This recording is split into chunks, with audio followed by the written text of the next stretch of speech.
నమస్తే రమ్మగారు. నమస్తే జయ. రమ్మగారు, అల్లావుద్దీన్ అద్భుత దీపం భలే ఉంటాయండి స్టోరీస్. టీవీలో ఇదివరకు చిన్నప్పుడు చూసేదాన్ని నేను కూడాను. పిల్లలు బాగా ఇంట్రెస్ట్గా చూస్తారు. ఆ స్టోరీని కొంచెం పరిచయం చేద్దామా? అంటే అవి కూడా ఒక సిరీస్ లాగా చేయగలుగుతామా, లేకుంటే చిన్నగా ఉంటుందా ఏంటి? అంటే మీరు పిల్లలు టీవీలో చూసే అద్భుత దీపంలో ఏమో వాడు జీని ఉండి వంకర పిలకుండి వాడు ఏమిటో మ్యాట్ మీద కూర్చొని ఇప్పుడు అలాంటి అవి కథలు పెంచబడిన కథలు చాలా పెంచారు. ఇంట్రెస్టింగ్ గా ఉండడానికి సిరీస్ ని పెంచుకుంటారు. అంటే మధ్యలో ఏమవుతుంది, డీటెయిలింగ్ ఎక్కువ చేస్తారనమాట. అల్లావుద్దీన్ అద్భుత దీపం కథ ఒక 30 పేజీల కథ అంతే. మా చిన్నప్పుడు అదే చదువుకున్నాం. మరి మేమేమో సిరీస్ చూసేసే వాళ్ళం. భాగాలు వచ్చేసేవి. అబ్బాయి ఇద్దరు కలిసి ఇలా వెళ్ళటము, అది ముందుకు వెళ్ళటం కార్టూన్లలో చూసారు. అవును, కార్టూన్లలో చూడడం వల్ల అవి ఎన్ని రోజులు చూడడానికి. ఎందుకు స్పైడర్ మ్యాన్ కూడా ఫ్రెండ్లీ నైబర్హుడ్ ఎన్ని సంవత్సరాల తరబడి చూసినా ఇంకా ఏమిటో కొత్తగా వస్తూనే ఉంటాయి. కొత్తగా పుట్టిస్తారు. అల్లావుద్దీన్ అద్భుత దీపం కథ ఓ 2 ఎపిసోడ్ లో చెప్పేస్తా. ఓకే అండి. అసలు ఒక ఎపిసోడ్ లోనే చెప్పేయచ్చు. అంతసేపు జనాలు ఓపికగా ఉండలేరని డౌట్ తోటి నేను చెప్పట్లేదు. కానీ 2 ఎపిసోడ్స్ చేసుకుందాం. ఇది అల్లావుద్దీన్ అద్భుత దీపం ప్రఖ్యాతమైన కథ. అవును, ఇది ఎప్పుడో మా చిన్నప్పుడు, అంటే 70s, 74, 75, 76 అప్పుడు కూడా, అప్పటి నుంచి మేము చూస్తూనే ఉన్నాం. అవే పేర్లు, అదే కథ. కాస్త మధ్య మధ్యలో డీటెయిలింగ్స్ పెంచుతారు. ఇది మక్కా నగరంలో జరిగిన కథ అని చెప్తారు. మక్కా అంటే ఇప్పుడు మనకి సుప్రసిద్ధ ఒక మతస్థులు వెళ్ళే పుణ్యక్షేత్రం ఆ నగరంలో జరిగింది. అప్పుడు అక్కడ ఇప్పుడు కూడా అక్కడ జనరల్ పీపుల్ ఉంటారేమో తెలీదు. మనం మన అరేబియన్ నైట్స్ అవి కథలు చదువుతాం. అవునండి కదా, అరేబియన్ నైట్స్ చదువుతాం. అరేబియన్ నైట్స్ కథలు కూడా సిరీస్ లాగా చేసుకోవచ్చు. అవైతే ఎక్కువ కథలు కూడా వస్తాయి. మరి ఎప్పుడు స్టార్ట్ చేద్దాం? అవనివ్వండి. ఇది అయిపోయిన తర్వాత నెక్స్ట్ అది స్టార్ట్ చేద్దాం. అద్భుత దీపం జనాలకు నచ్చితే అప్పుడు అరేబియన్ నైట్స్ సంగతి చూద్దాం. ఖచ్చితంగా. మీరు అరేబియన్ నైట్స్ అవి చెప్పద్దు, మీరు గాథా సప్తశతులు అవే చెప్పండి, లేదా కథా సాగరమే చెప్పండి అని జనాలు కోరుకుంటే మనం చేయగలిగేది ఏం లేదు. జనం పేరు అడగాలి. పీపుల్ అడిగితే అప్పుడు చూద్దాం. ఈ కథ నా ఉద్దేశం ఏంటంటే కథలాగానే చూడాలి అంతే తప్ప, అంటే ఒక టైప్ ఆఫ్ సిరీసే చెప్పండి, ఇది చెప్పొద్దు, ఇది వినాలి, ఇది వినకూడదు అని ఉండకూడదేమో. ఆసక్తిగా ఉంటే ఏదైనా మనం పిల్లలకి చెప్పటం కోసం మన ముఖ్య ఉద్దేశం ఏంటి? పిల్లలకి ఒక స్టోరీ చెప్పాలి, అందులో మంచి చెడుని పెద్దవాళ్ళు కూడా స్వీకరించాలి. ఇప్పుడు మన కథలు పిల్లలకే కాదు, అదే అంటున్నా. అందుకనే మంచి చెడు పెద్దవాళ్ళు కూడా స్వీకరించాలి, అంతవరకు తీసుకోవాలి. అంతే తప్ప ఒక దీనికే సంబంధించింది అనే విధంగా వెళ్లకుండా ఉంటే బాగుంటుంది. మరి జనం అర్థం చేసుకోవాలి దాన్ని. ఇది మక్కా నగరంలో జరిగిందని చెప్తా. ఈ మక్కాలో రకరకాల జనాలు ఉండేవాళ్ళు. ధనికులతో పాటు పేదలు ఉండేవాళ్ళట. ఇప్పుడు ప్రతి చోట ఉన్నట్టే అందరూ ఇది భగవంతుడి నగరం కాబట్టి ప్రతి వాళ్ళు ధనికులే అవ్వాలని లేదు కదా, అన్ని రకాల వాళ్ళు ఉండేవాళ్ళు. ముస్తఫా అని ఒక దర్జీ ఉండేవాడు, ఒక పేద దర్జీ, అంటే టైలర్, బట్టలు కుట్టేవాడు. ఓ భార్య, పిల్లవాడు, చిన్న పిల్లాడు ఉన్నాడు. కొంచెం లేక కలిగాడు. అల్లా దయ వల్ల కలిగాడని అతని అల్లావుద్దీన్ అని పేరు పెట్టుకున్నారట. పిల్లాడికి ఏం పెద్ద చదువు రాలా. పెద్ద చదువేముంది ఆ కాలంలో, ఏవో అక్షరాలు నేర్పించేవాళ్ళు. వృత్తి పని, కనీసం తండ్రి చేసే వృత్తి చిన్నతనం నుంచి అలవరుచుకుంటే వచ్చేస్తుంది. ఆ పెద్దగా ఆటపాటలే గాని వాడికి ఈ పనుల మీద వ్యవహారం ఆలోచన ఉండేది కాదు. ఆడుకుంటూ ఉండేవాడు. వాళ్ళు కూడా కొంచెం పిల్లాడు కదా, లేక పుట్టాడు, కాస్త పెద్దాడు అయ్యాక వాడే నేర్చుకుంటాడని వదిలిపెట్టేశారు. ఏదో మెల్లిగా చేసుకుని తండ్రి మొత్తానికి ఏదో కొంచెం 10వ పరకో తెచ్చేవాడు. వాళ్ళ వరకు వాళ్ళు సంతానం ఎక్కువ లేదు, ఒక్క పిల్లాడేగా, ఏదో గెంటిస్తూ ఉండేవాళ్ళు. పిల్లాడికి 10 ఏళ్ళు వచ్చాక నాన్న గతించాడు. ఒక్కడే పని చేయటము, ఎడారి దేశాలు, రెండో మనిషి సహాయం లేకపోవటము.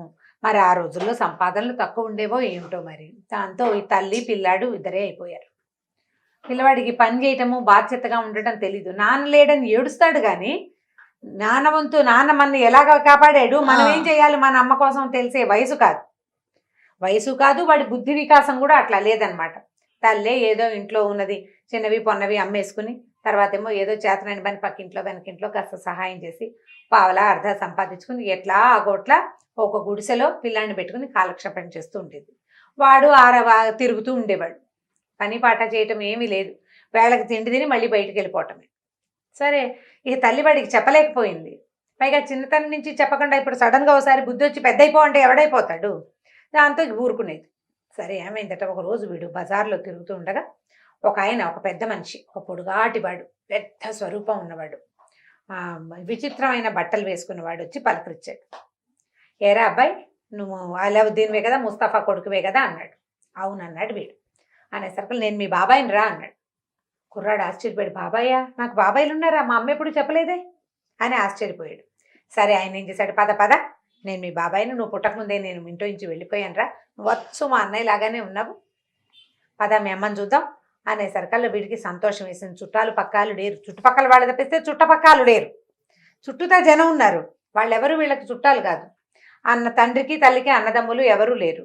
సరే, వచ్చిన బాబాయి ఆయన చూస్తే గంభీరంగా పెద్ద పర్సనాలిటీ, కొంచెం మంచి బట్టలు వేసుకున్నాడు, కాస్త ఇక్కడికంటే వస్త్రధారణ కొంచెం మెరుగ్గా ఉంది. వీడేమో మురికిగా జిడ్డోడుతూ మాసిన బట్టలు, అక్కడక్కడ చిరిగిపోయిన పిచ్చిగుడ్డలతోటి, చెప్పులు కూడా లేకుండా ఉన్నాడు.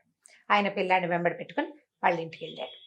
రండి రా చిన్నాన్న లోపలికి రాని ఆ చిన్న గుడిసెలోకి ఆ బాబాయిని తలకాయ ఎంచుకుని ప్రవేశపెట్టాడు, కూర్చోబెట్టాడు. వాళ్ళ అమ్మని కేకేశాడు. అమ్మ చిన్నాన్న వచ్చాడే అని పిలిచాడు. అమ్మ తెల్లపోయింది. చిన్నాన్న ఎవరు రా నాయన, మీ నాన్నకు అన్నదమ్ములు ఎవరూ తెలీదు, 20-25 సంవత్సరాలు అయింది పెళ్ళై, ఈ పిల్లాడికి 15 ఏళ్ళు, వాళ్ళ పెళ్ళై 25 ఏళ్ళు, తెలీదు ఆవిడకి. తెలీదు అనేసరికి ఈయన ఏం చేశాడు, సలాం అలైకుం అని పలకరించాడు. వదిన గారు, నేను మీ మరిదినేనండి, మీ పెళ్ళి కాకముందే మా అన్నయ్య నేను తగాదా పడ్డాం, నేను వెళ్ళిపోయాక మా అన్నయ్య మిమ్మల్ని పెళ్లి చేసుకుని ఉంటాడు, మరి బజార్లో నేను మా అన్నయ్య ఎక్కడున్నాడని వెతుకుంటూ ఉంటే పిల్లాడిని చూసేసరికల్లా మా అన్నయ్య లాగా కనపడ్డాడు, అక్కడ కొట్లో వాకప్ చేస్తే ముస్తఫా కొడుకేనన్నారు, ముస్తఫా గతించాడని చెప్పారు, నేను చాలా సంపాదించుకున్నాను, ఒంటరిగానే, ఎవరైనా కుటుంబం నా ఫ్యామిలీ ఉందేమో వెతుక్కుంటూ ఇక్కడికి వచ్చాను, ఈ పిల్లాడు కనపడ్డాడు, మీరు కనపడ్డారు దైవవశాత్తు అనేసరికల్లా ఆవిడే భర్తను తెలుసుకుని కళ్ళు నీళ్ళు పెట్టుకుంది. కానీ భర్త ఎప్పుడు చెప్పల, నాకు తమ్ముడు ఉన్నాడని, వాడు వెళ్ళిపోయాడని చెప్పల, కోపంతో మా అన్నయ్య చెప్పు ఉంటాడు అన్నాడు. ఈవిడ ఏమనుకుందంటే, భర్త అంత కోపిష్టవాడు కాదు నిజానికి, ఆయన మంచివాడే, ఏదో వాళ్ళకి సమస్య, ఇంకెందుకులే వాడు ఎలాగో లేచకపోయిన వాడి గురించి చెప్పడం అనుకుని మానేసి ఉంటాడు అనుకుంది. ఈయన ఏం చేశాడు, జేబులోంచి డబ్బులు తీసి ఆవిడ చేతిలో పెట్టాడు, శుభ్రంగా భోజనం అది అరేంజ్ చేయమన్నాడు.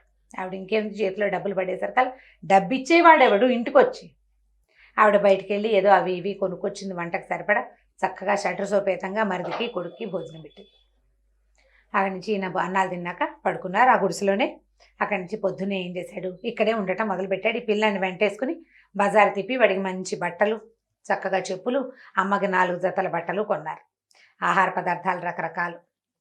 వీడికి ఇప్పటిదాకా వాడి సందు చుట్టుపక్కల తిరగటం, ఏదో గాలింపు గంగలా తిరగటమే తప్పిస్తే వాడికి చక్కటి మంచి ప్రదేశాలు చూడటం, శుభ్రమైన ఆహారం దొరికే చోటు ఏమీ తెలియదు. ఎట్లా అన్ని చోట్లు చూపించాడు. నగరంలో ఉన్న పెద్ద పెద్ద ఇళ్ళ సందుల్లోకి తీసుకెళ్ళాడు. బాబాయ్ వెనకాల పడి తిరగటం అలవాటైంది వాడికి. డబ్బులు ఇస్తున్నాడు, ఆహారం కుదురుతోంది.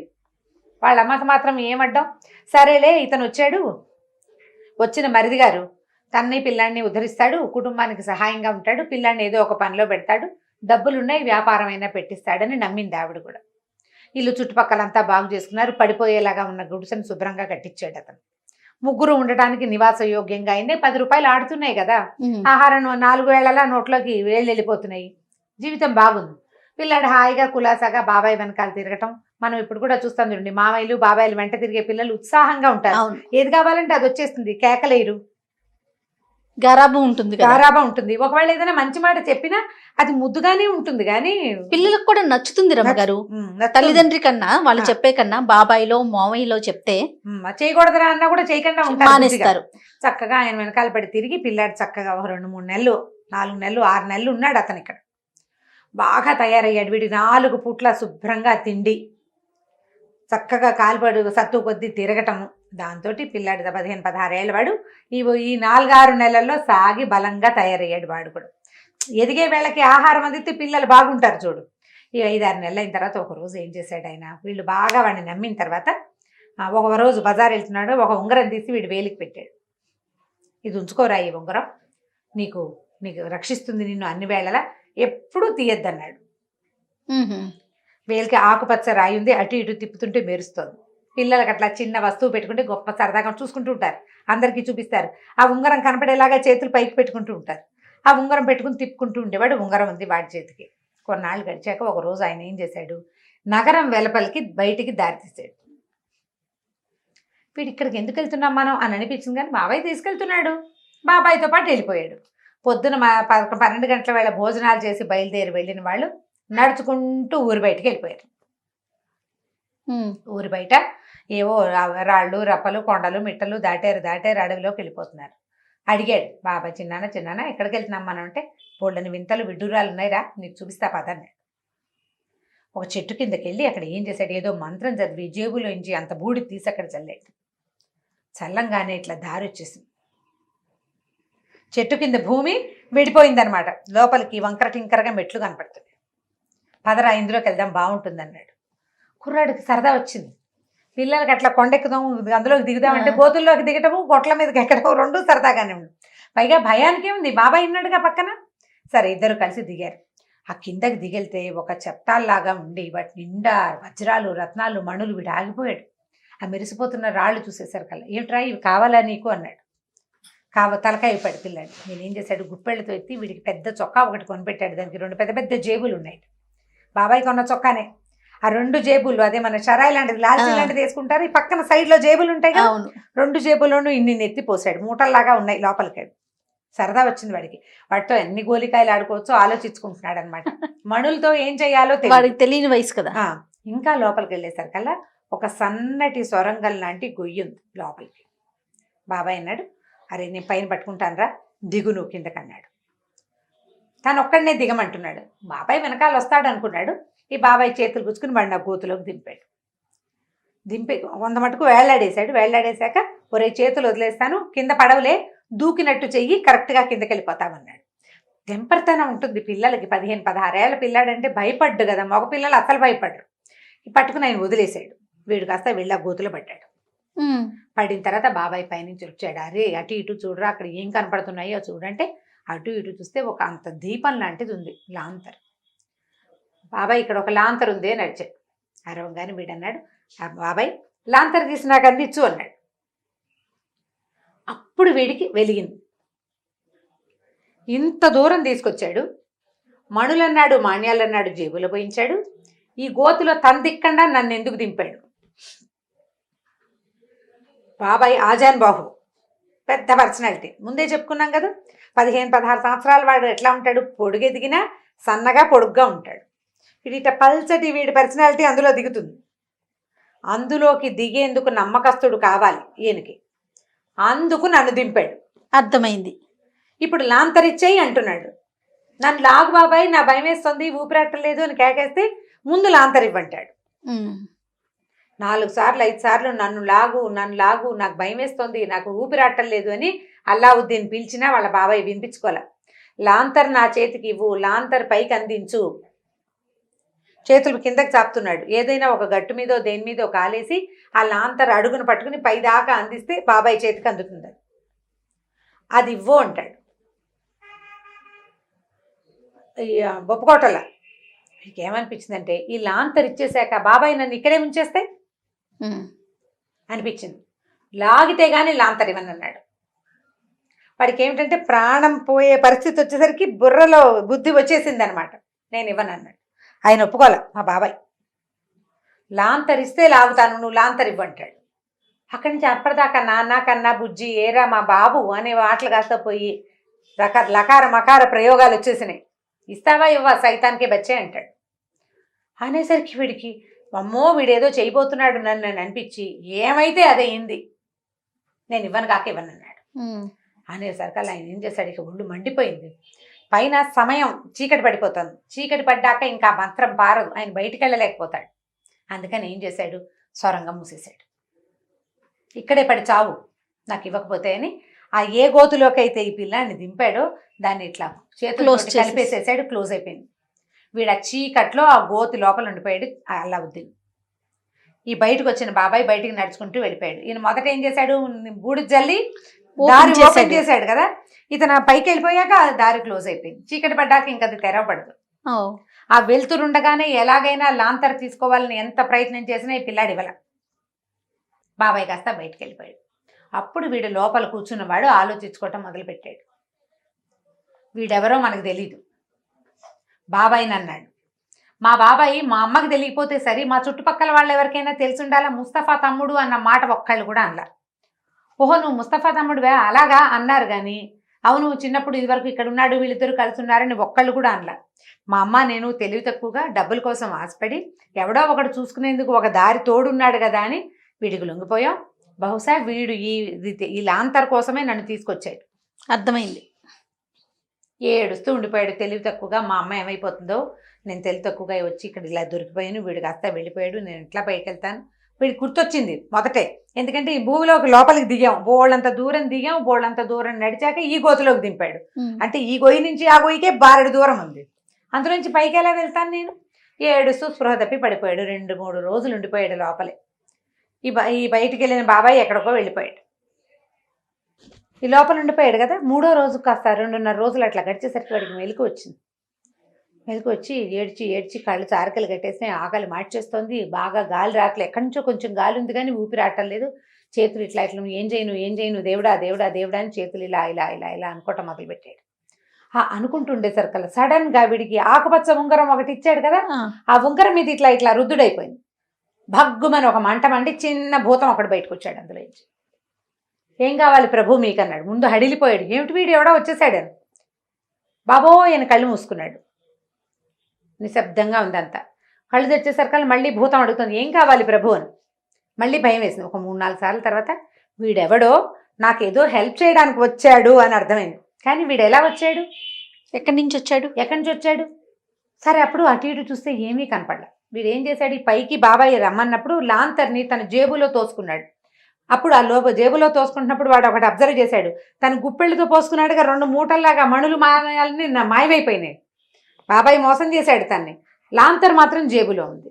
మణులు మాణ్యాలు లేవు, లాంతర్ ఏమో జేబులో ఉంది. నేను ఏమి నొక్కాను, ఏం చేస్తే ఈ భూతం వచ్చిందని గోడలన్నీ తడిమి చూశాడు. ఏ గోడలోనూ ఏమీ లేదు. అప్పుడు అనిపించింది ఒకవేళ ఇందులో ఉందా అని. మళ్ళీ దాన్ని మళ్ళీ రాసాడు. ఇట్లా రాసేసరికి వచ్చానుగా మళ్ళీ ఎందుకు రాస్తావు అంటున్నాడు భూతం. అప్పుడు అర్థమైంది, ఓహో ఇది నొక్కి ఇది రాస్తే వీడు వస్తాడనమాట, నన్ను మా ఇంటికి చేర్చు అని అడిగాడు. అడగంగానే అలాగే అంది భూతం. మరుక్షణం వీడు ఈ భూమి చీలికలోంచి ఇంట్లో పడ్డాడు వెళ్ళి. వాళ్ళమ్మ నిర్ఘాంతపోయింది. ఆవిడ ఏడుస్తూ కూర్చుంది. పిల్లాడు ఏమైపోయాడో బాబాయ్ ఏమైపోయాడో తెలీదు. పోనీ బాబాయ్తో ఉన్నాడు కాబట్టి సేఫ్గా ఉన్నాడు అనుకుంటోంది. 3 రోజులైంది. ఈ మంచం మీద వచ్చి పడిన పిల్లాడిని చూసి, ఇదేమిట్రా నాయన ఇలా మట్టి కొట్టుకుపోయినా, ఏడుపు మొహం పడిపోయింది, ఎక్కడి నుంచి వచ్చావురా ఏమిట్రా. అమ్మ ఇదంతా చాలా పెద్ద ప్రమాదమేను కదా, ఆకలిస్తుంది, ముందు అన్నం పెట్టంటే వాళ్ళ అమ్మ గబగబా కాసిన వేడి నీళ్ళు పెట్టి వాడికి స్నానం చేయించి బట్టలు మార్పిచ్చి వేడిగా 2 ముద్దలు వండి పెడితే ఆ అన్నం తిని పడుకుని నిద్రపోయాడు. 3 రోజులు పడుకున్నాడు వాడు. 3 రోజులు పడుకుని లేచి అప్పుడు వాడు తన ఉంగరాన్ని, తన జేబులో ఉన్న లాంతర్ని రెండింటిని చూసుకున్నాడు. అప్పుడు వాడి సంగతి వాళ్ళ అమ్మకి చెప్పడం మొదలుపెట్టాడు. ఏం చెప్పాడు, తర్వాత ఏం జరిగిందో 2వ భాగంలో విందాం. తప్పకుండా. నమస్తే రమ్మగారు. నమస్తే జయ. ఇక ఈ వీడియో కనుక మీకు నచ్చినట్లయితే లైక్ చేయండి, షేర్ చేయండి. మరిన్ని వీడియోస్ కోసం మా ఛానల్ని సబ్స్క్రైబ్ చేసుకోండి.